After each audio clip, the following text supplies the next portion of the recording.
Welcome to the latest episode of 5 on the Floor on the 5 Reasons Sports Network. Thanks for joining us on your favorite podcast app. On Apple, we recommend Apple Podcasts. On Android, Spotify, or the 5 Reasons YouTube channel. Also, make sure you check out Off the Floor. You can find the link right here in the description on the YouTube channel or the podcast feed. $2.99 per month. Get away from Twitter, the same tweets from the same 5 people. We've got more than 500 people saying the same things all the time. Also, you get updates from us. We've got a draft channel on there, esports, music culture, and more. $2.99 per month. Once you're there, it's like Hotel California. You will never leave. Also, check out the great sponsors of the 5 Reasons Sports Network. Includes Autograph. This is a new app. You can download all of your Heat content or your content from the Orlando Magic. We'll get into that in a second. Right there on the Autograph app, use the code 5. It's free. They also drop exclusive promos on there. We just gave away a $500 Bam Adebayo signed jersey piece for $13. There'll be more this week. I also do exclusive videos there. So use the code 5, download the Autograph app. Also check out Prize Picks, also the code 5. Use that to get your initial deposit matched up to $100. It is legal, again, in the state of Florida. Play their new game there. You can play up to 4 players together. Their power plays. They've got everything that they used to have on there pretty much. Use the code 5. Get your initial deposit matched up to $100 at Prize Picks. And now, today's episode. Down to Biscayne. Yikes. 5 on the floor. Ride for my dogs. Where here's the thing. You can check the score. Hustle hard, couple scars, wearing bubble frogs. Just like Butler said, you in trouble, y'all. Kept the floor playing, got it all banned. Y'all seen the block, stop with one hand. And Pat we trust, it's power, have the guts. We're here to bring the heat, y'all can hang it up. Welcome to 5 on the Floor, a daily insider show on the Miami Heat and the NBA, featuring Ethan Skolnick, Greg Sylvander, and Alex Toledo, plus others from the 5 Reasons Sports Network. All right, welcome back to 5 on the Floor. Here's today's floor plan. I'm Ethan Skolnick. You can follow me at Ethan J. Skolnick on 5 Reasons Sports. We got Alex Toledo. You can follow him at Tropical Blanket. And who are all of these guys? We brought in folks from the center of the state. One of them you'll be familiar with, Jonathan Ramlakan. He's been a host of our Heat pregame show. You can call him a trader if you want. It's up to you, but he's up in the Orlando area. You can follow him at Jonathan MMA. And we've got his friends here. We got Luca, we got Juan, we got Josh, and all of us here. And again, if you're watching on the YouTube channel, you can follow him. Luca, you got to drop the Twitter handle on there so everybody can follow you. I put it in there. All right, we'll plug it in there as we go forward here. All right, so we are outnumbered here today, but today's floor plan is we're going to address something we haven't had to address for the Miami Heat in a long time. I mean, maybe since Penny and Shaq. Have the Heat been passed in their own state? Because right now, they're not the defending division champions.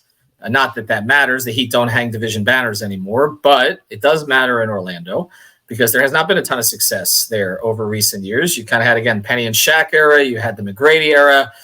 You had whatever that was with Vucevic and Fournier, although it was definitely awful for the Heat because those two guys would go off on them all the time. And now, though, you have a really young, interesting team, whereas Heat fans are freaking out about whether Jimmy Butler is going to be given an extension, whether he's going to be here, whether or not they're going to trade Tyler Hero. The questions in Orlando all seem to be kind of upside questions. So we're going to try to answer a question here today. Are the Orlando Magic better positioned over the next 3 years than the Miami Heat? And I'll just start here. I'll go to you first on it, Jonathan, because, again, you cover the Heat as well. Typically, an organization with the stability of the Heat, with Pat Riley, Andy Ellisberg, Eric Spoelstra, you say, okay, they're just better positioned because they have those people in place. Like, they'll figure it out. But I'm looking at this cap sheet for the Magic, and this thing's clean. I mean, basically next year, and, again, this includes player options and early terminations and all the rest of this stuff. They don't have anybody making, according to Spotrac, nobody making more than $17.4 million. They've got Paulo coming off an all-star appearance, making $12.1, of course, because that's a rookie contract. Jalen Suggs at $9 million. Wendell Carter Jr., there's been discussion about trading him possibly, but $11.9 million. Franz Wagner at $7 million. This is what happens when you actually draft well, which some of these teams in this position have not done, is you get these guys on cheaper contracts. Do you think that the Magic are better positioned than the Heat over the next 3 years? Well, before I address that, I do want to first off address some of the disrespect that you're saying that you're being outnumbered, because do you have to keep in mind I am a Heat fan as well. I do live in Orlando, but I am a Heat fan, right? Don't get me wrong when it comes to that. You're hosting the Magic Mania podcast, though, so I have to classify you that way, at least for the purpose of this. But yeah, no, look, you're on the top line with us. So if you want to take the Heat perspective, that's fine. You can do that. This is like, okay, go. It's like a CNN panel. Go ahead. Yeah, because I do still believe that, if this Heat team, when it comes to, with, let's say, this last year's playoffs, with a healthy Jimmy Butler, would have made it further than this Orlando Magic team. But that's not the question. The question is over the next 3 years. But I still do think that the Miami Heat are really well positioned over the next couple of years, because although Jimmy Butler and the contract situation with that is potentially going to be up in the air, and there's a little bit of uncertainty with that, you have Bam Adebayo locked in, and regardless of the contract, if he's worth all of the money, Tyler Hero is still under contract and is a major trade piece for any options there too. We still have all of our draft picks, Jaquez, Jovic, Highsmith, a lot of young players as well. Of course, not in the first round pick caliber of a Paulo Banchero, but I do still think we have a lot of great pieces. And I think over at least the next 3 years, with the trust that we have, typically for the front office, right? We've struck out a couple times, but I still do believe that this Heat team is better positioned to kind of continue the success over the next couple of years. Well, you used the we pronouns, so I guess I guess we knew where you were. We knew where you were going to stand here. Let me go to Juan next, and then I'll bring in Alex. Juan is going to start doing some dolphin. He's wearing a dolphin hat here, so he's kind of conflicted on all this stuff. How would you answer the question? Yeah, it's definitely, when you compare these two teams, they're pretty similar based on their records last year. Really, just one game separating these two teams. But when you talk about the next 3 years, I'm looking at the payroll as well, and the Miami Heat are definitely tied up in some pretty hefty contracts. And, the way that sports are now, it's really about what have you done for me now, and what the Orlando Magic have recently done. I mean, going to a Game 7 in their first appearance in the playoffs in a few years, I think with teams seeing that and wanting to maybe come to Orlando now, I think what the NBA saw from Paulo Banchero, Franz Wagner, and from Coach Mo, I think that'll be really, optimistic for a lot of people that are trying to find a new home in the NBA. So when you look at that, and then the cap space Orlando has as well, they'll be able to go and target some of these big free agents for the first time in a few seasons now. So I think when you factor in all those things, I think Orlando has a pretty good chance to be the best team in Florida the next 3 years. I think what people forget is that the Magic were a free agent destination at one point. I've made this point on 5 on the Floor before. I mean, I'm old, so I got to go way back. But the year 2000, the Miami Heat targeted 2 guys that ended up going to Orlando. Pat Riley flew up to Orlando to try to convince Tracy McGrady and Grant Hill to come to Miami. Miami had a ton of cap space in the year 2000, similar to what they had in 2010. They had prepped for that summer, the year 2000. They didn't get either of them. Actually, Tim Duncan almost ended up in Orlando that summer too. That was talked about. Jason Kidd possibility. There was a lot of stuff going on in the year 2000, but he went up to try to get him. He didn't get him, and then swung the deal for Eddie Jones at that time to put around Alonzo Mourning. And of course, Zoe got sick, and it never really panned out the way that they hoped for. But Orlando was a free agent destination for a couple of reasons. One, again, still the no state tax. No beaches, but a lot of NBA players like to golf. They like that area for that reason, particularly out in the suburbs. And so Orlando has been attractive before. Alex, I'll just ask you this question.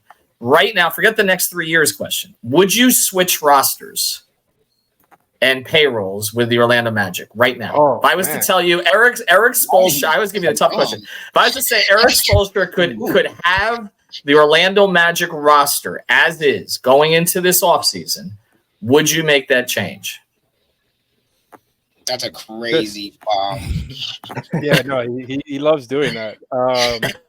And so you're just talking about this next season? I'm saying you right now. I'm going to put MIA over O or L on Spotrac and do the reverse. And I'm going to make Eric Spoelstra the coach of that team, and the team that current roster in Orlando is going to be playing at whatever the heck they call that thing in Miami now. I think he says no. If you're just talking about going forward, though, like if you were to say like you would have them for the next however many years, then you got to say yes, just because the age gap is so huge. But I think he would say no. And Juan mentioned that there's similarities between the Heat and the Magic, and not only just record wise, but the way they play. right? I think both teams are, kind of defense first in theory, and the Magic were the better defense this year, almost unquestionably, and just are pretty strong across the board position wise. I think, and then you look at Paulo's game. It's not a 1-to-1 apples to apples comparison, but there is a lot of Jimmy in his game as far as like, he wants to run into you, he wants to initiate contact, he plays down on the block, more often than. I mean, he shoots more than Jimmy does. He doesn't mind shooting. But the mold is kind of similar there, where it's like the bruiser as your 1A, and then a kind of a strong team defense. Like there's some parallels there. And by the way, Ethan, you mentioned earlier in the show, like since Shaq and Penny, you completely skipped over the Dwight Howard years. Bro, Like, that's what I was gonna say. I know. I was gonna say. I know. I did that for UD, but yeah. Look, it's obviously the 2009 finals, and if Stan had played Rafer over Jameer Nelson, they probably would have been champions that year. We all know what kind of played out there. But yes, my apologies to SVG and to Dwight. And to that era, which obviously, look, that was significant. They had, they really should have won that finals, to be honest. If you go back and play it back. So yes, I apologize for missing the Dwight Howard years and skipping right to Vucevic. But I guess the larger point, I'll go. Okay, so Luka, you weigh in on this. Would you switch rosters right now if you could say you're in Orlando and you can have Jimmy Butler and Bam Adebayo for next season, and you figure out what you're going to do with the rest? Tyler, Caleb, maybe re-signing, maybe not, etc. As someone who has lived with an avid Heat fan for a much majority of my life, I would say 100% yes, I would switch the rosters because I love this team. They're a really nitty-gritty team, but I think that we've seen the best from this team that we've had in the last couple of years. I really do feel like that they made it to the finals already, and that Mickey ring, that was already a little bit questionable, in my opinion. I think they're very lucky to be there. But that's not to take away anything from their style of player, who they are as players, because they are great players and they are a very talented roster. But I think this year we really have seen a couple things. Tyler Hero has gotten injured in back-to-back playoff runs, which is a very, very, very, very big thing. You can't be good on the floor if you're not playing on the floor. We're already paying him a lot of money too. Jimmy, I think the ceiling for the Magic is just a lot higher going forward as well. Obviously, you look at Paulo Banchero and you look at Franz Wagner. You look at Mo Wagner, who's honestly pretty good too. And you could just look at the amount of cap space they have and what they can do with that money. I feel like it's not really fair to say that their future isn't brighter.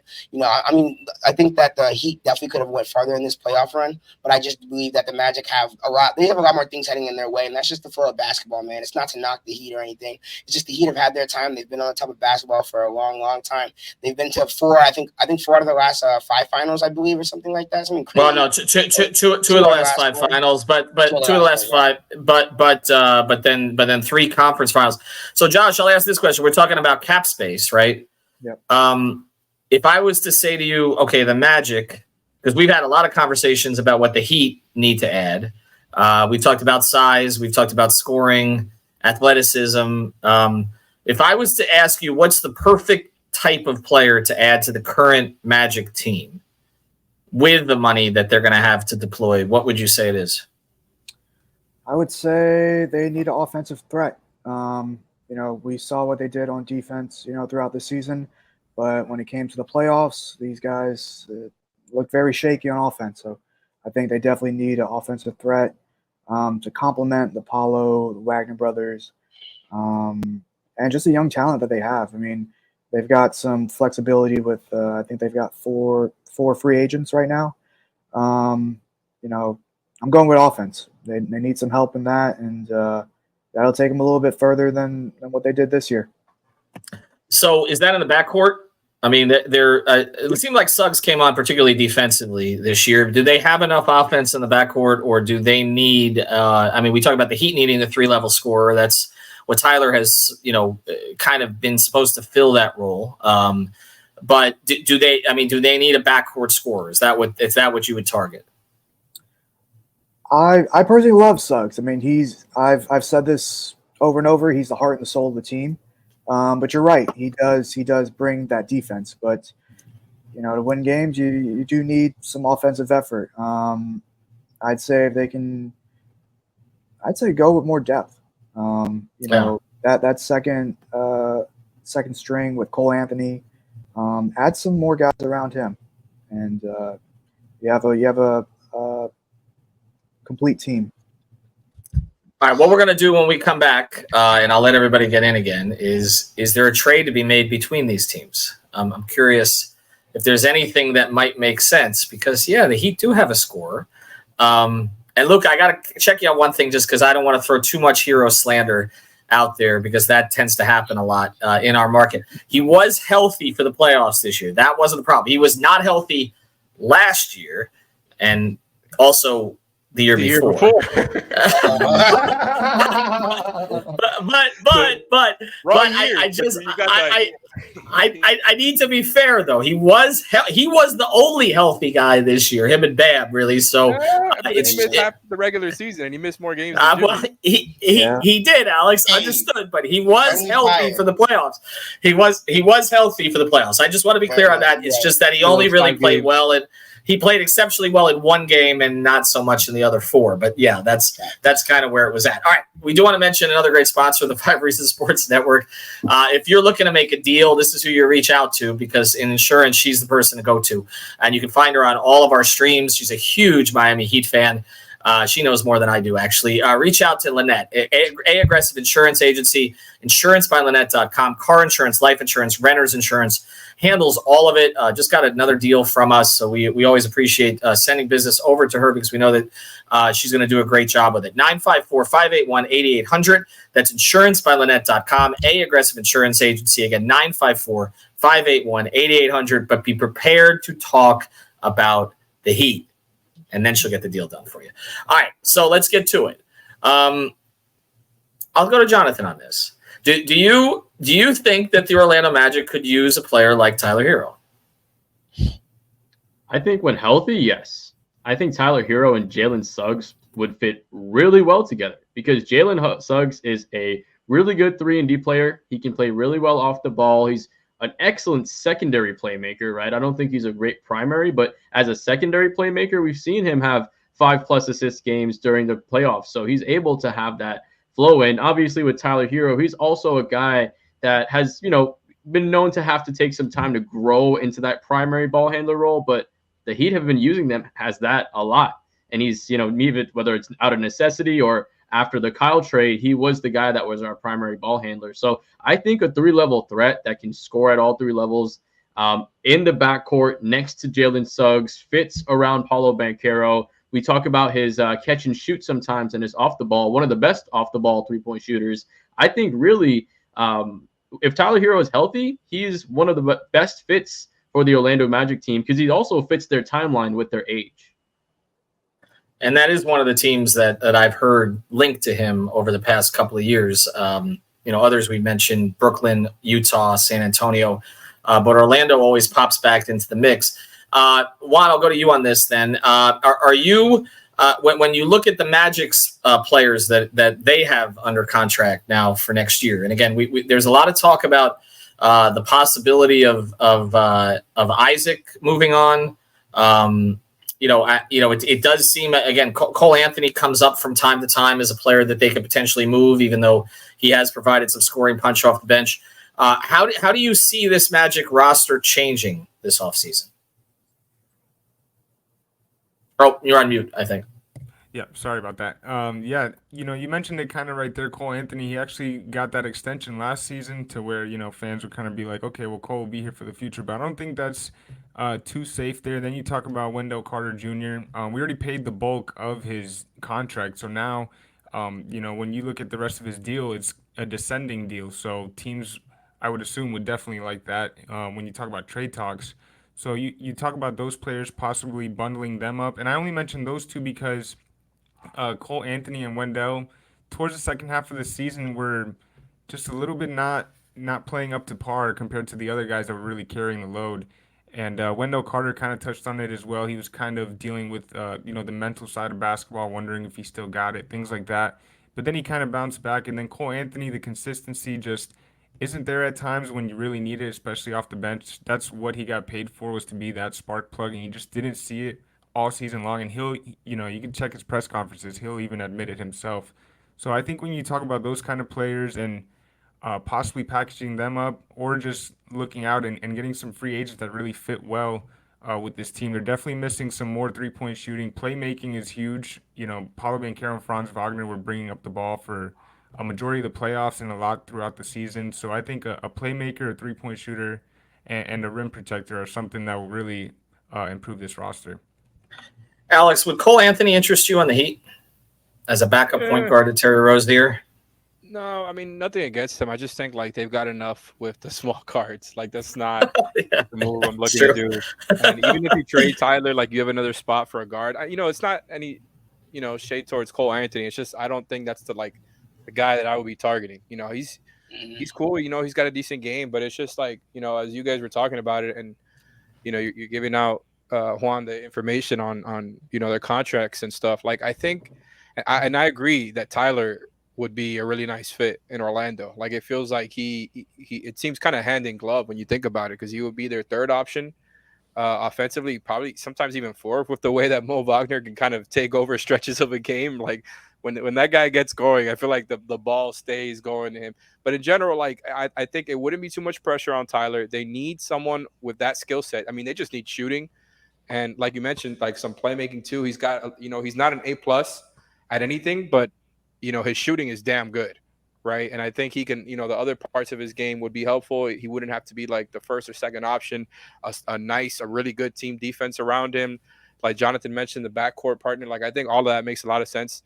And I also think like, if you guys disagree with me, let me know. But I feel like Duncan would be really, really helpful for the Magic as well. And it's just funny, like looking at that, like, kind of Heat fans wanting to move on from some of these guys, and like the Magic would kill for that type of skill set right now, because it's just so obvious that like they need the floor spacing and guys who are real shooting threats.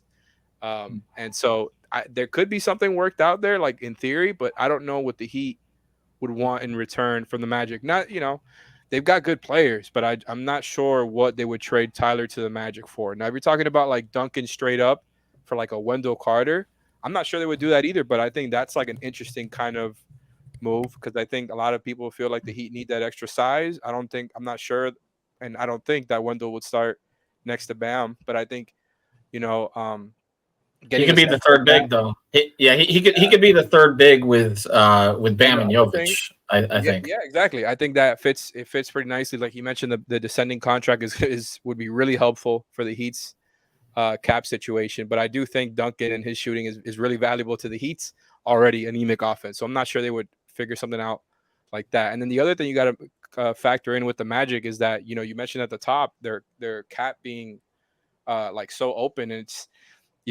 that's going to come to an end at some point when all these guys get to the end of their rookie deals and they're asking for the the extension or trying to get to that second deal.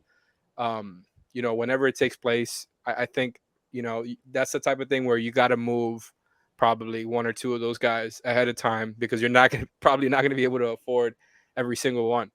And maybe I'm wrong there, because it's not like I've extensively like studied the Magic's cap. That's just like typically how it goes with these young teams that are full of rookie scale deals. It's like, well, you're going to be like, Paolo's going to be getting paid. Wagner's going to be getting paid. I'm sure they're going to pay. I mean, both Wagner's, and just in general, like a lot of these guys are going to get second deals. So it probably makes sense for them to be an aggressive trade team this summer as well. All right, so let's even more parallels with the Heat. The more parallels. I mean, you have to make decisions with your young players before they all get too expensive. All right, so we'll go around here, but I'm going to start with Josh and Luka on this one, because the most important question, if you're going to win big, is whether or not you have the guy, right? Like, I mean, we're seeing that right now with Luka. You can't talk me into Tatum as the guy, but that's okay. Well, the other Luka, but you have to have. I mean, as someone very high up in the Heat front office has always said to me, you either have one of those guys, you got to go get one of those guys. Okay, and that's that the Heat have one of those guys when he's healthy and engaged. And Jimmy Butler, we'll see for how much longer he can play at that level. So I'll ask this question, and Luke and Josh, you can start on this. Is Paolo going to be one of those guys? Is this a top 10, can rise to top 5 player potential that can carry a team to the NBA Finals? Is in the next, again, I'm not expecting it next year, but let's say a 3-year window from now. Do you guys believe that? Josh, Luka, either of you could start. 100%, yes. He's like the only rookie to average like 25 and 5 shooting at the clip that he's shooting. He averaged 21, 6 and 4 this season. That's over his entire regular season career. He won Rookie of the Year. Like I don't. He's brought them to 7. Like I think 100% Paulo Banchero is that guy. And I honestly am so surprised that like he already had a lot of hype in college, but I'm so surprised that he kind of like didn't get talked about as much. If this guy was playing on any other team that was not in the city of Orlando, people would be calling him the Messiah. It's that he is that good. Like so seriously, he does it on every single level of the floor. He's great inside. His passing ability has only gotten better since last year. His shooting percentage has only gotten better since last year. He made an All-Star team this year. I mean, seriously, I don't know what else. The only thing he hasn't done is won a playoff series. You know, and he's really making that jump so much. Exactly. No, thank you. Yeah, he's really elevating. Like he knows, and then that's a thing. That's the mental side. He even understands the mental side of the game because he knows that when his team is struggling, he has to pace the game. And he has to make those chances at the free throw line. And on top of that, he knows whenever to give. Like Alex said earlier, he knows when to give it to Mo when he's hot or Franz when he's hot. You know, he has that higher level thinking that players talk about. You know, that not a lot of players develop at such an early age. So I think 100% he is I think he's one of the guys. Like he will be like by next year. He'll be arguably like top 50. I think he might honestly be arguably in the top like 20, 15 range in the NBA. I don't think it's crazy to say that. And I think that by the end of next year, he could really make a strong case for a top 10 because the way he's progressing and the way he's done with the ball, you know, like what he's shown, I think he really is like on that type of track. I think it's crazy to deny him that, you know. And to add on Josh, to that, I I 100% agree with Luka. I think just the jump he's made, you know, season to season, we see it. We see it on the court. 2 seasons. 2 seasons. That's it.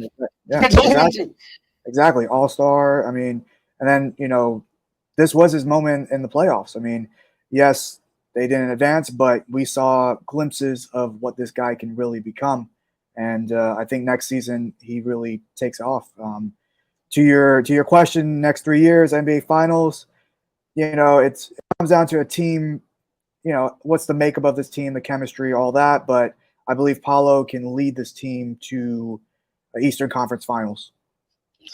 And real quick, I just want to say this is his first playoff season ever. 27 points per game on 8.6 rebounds, 4 assists on 40% from the three and a 45% from the field. Like, that's only in 7 games. That's one playoff season. Like, that's a second-year player. That's insane. That's crazy.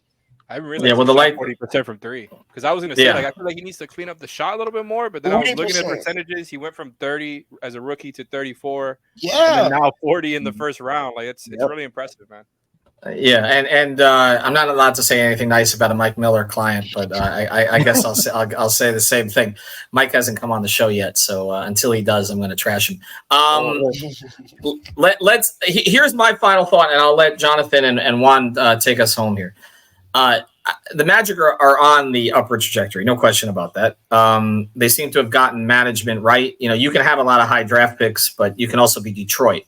It seems like in the case of Orlando, they've drafted better than those teams did, even though they didn't except with the exception of Paolo, they you know, some of the picks have not been quite as high as some of the others. And it seems a little bit like the Houston build in some ways. Although it seems like Houston, I think fast forwarded it too much with some of their contracts last year, and the Van Vliet contract never made sense to me at the time. And I think sometimes you can panic. My overall thought is this. I'm going to say Heat because it's always the Heat because their management is proven. But also because the hardest thing to do in this league is to be a young team that then takes the next step with the right pieces. It's one thing to get from that level rebuilding to kind of good, and it's another thing to get over the top here. But I'll let Jonathan and Juan close on this. Next season, okay? Next season, assuming that the Magic don't make a major addition, the Heat don't make a major addition, who wins this division next year? Jonathan. I'm going to go with the Magic. I think they're more committed to the regular season. I think we're going to see a lot of growth from all their players. Jalen Suggs is going to have a lot of growth. To Luka's point, I mean, Paolo had a 39-point game and a 38-point game during the playoffs, right? The dude is a bucket. We're going to see him be able to put those moves on more. We're going to see a lot more growth from Franz.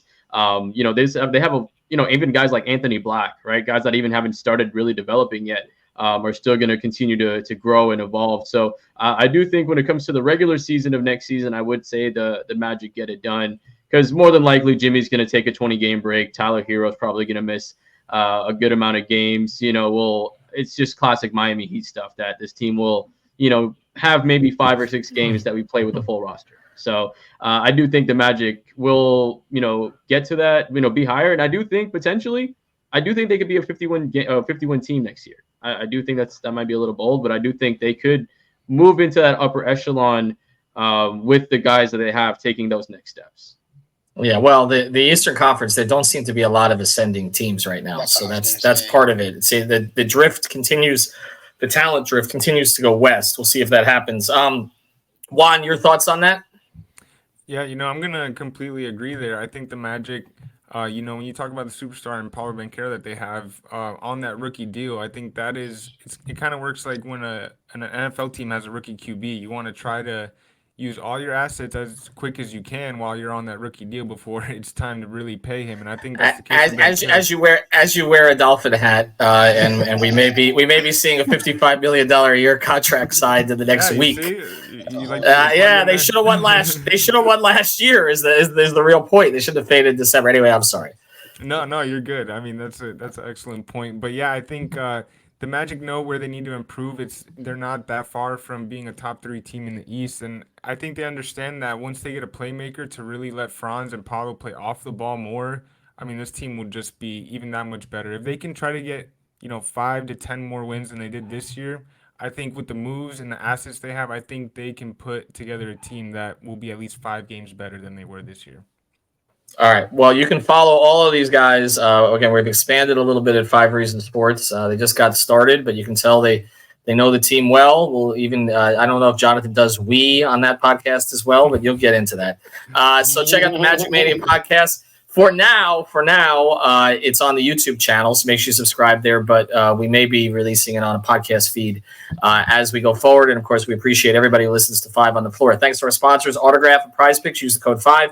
InsuranceByLynette.com. Thanks again to Jonathan, Juan, Luca, Josh, of course, Alex will be back with me because he has no choice. Have a good one, everybody.